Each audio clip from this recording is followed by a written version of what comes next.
Hello people, welcome back to my channel Sandeep Sanju on fire. So మేము ఈరోజు ఉస్నాబాద్లో ఉన్నటువంటి egg bajji సెంటర్కి వచ్చామండి. సో ఎగ్ బజ్జీ సెంటర్ అనేది చిన్న బండి మన హన్మకొండ రూట్లో ఉంటుందండి. మేము వచ్చేవరకు అంకుల్ నీట్గా చేలు కట్టుకొని ఎగ్ బజ్జీ వేయడం స్టార్ట్ చేశారు.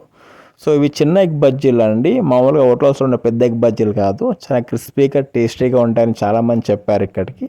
సో నేను మా ఇంకో ఫ్రెండ్ ట్రై చేద్దామని వచ్చాము. సో అంకుల్ ఎగ్ బజ్జీ చేయడం స్టార్ట్ చేశారండి. ఎగ్ బజ్జీతో పాటు చిట్టిగార కూడా ఇక్కడ చాలా బాగుంటుంది. ఎగ్ బజ్జీ చిట్టిగార కలిపి వేస్తారండి. ఈ కాంబినేషన్లో తీసుకెళ్తూ ఉంటారు. సో ఇది వైన్స్ పక్కనే ఉంది కాబట్టి ఇక స్టఫ్ తినేవారు కూడా ఎక్కువ మంది వస్తూ ఉంటారు. సో మేము ఒక ప్లేట్ ఎగ్ బజ్జీ తీసుకున్నామండి. టేస్ట్ మాత్రం చాలా బాగుంది. ఆనియన్స్తో కలిపి తింటే ఇంకా బాగుంది. సో సూపర్గా ఉన్నాయండి, క్రిస్పీగా ఉన్నాయి. మీరు ఒకవేళ ఉస్నాబాద్ వస్తే హన్మకొండ రోడ్లో ఉన్నటువంటి ఎగ్ బజ్జీ సెంటర్ని సందర్శించి ఎగ్ బజ్జీ తినండి, చాలా బాగున్నాయి. సో ఈవినింగ్ అయితే రష్ చాలా బాగా వస్తారు అని తెలుస్తుంది, ఎందుకంటే మేము వచ్చేలోపు చాలామంది పార్సల్ తీసుకెళ్తున్నారు. సో ఒకవేళ వస్తే మీరు ఇక్కడ ట్రై చేయండి ఎగ్ బజ్జీలు. సో మీకు ఈ వీడియో నచ్చిందని అనుకుంటున్నాను.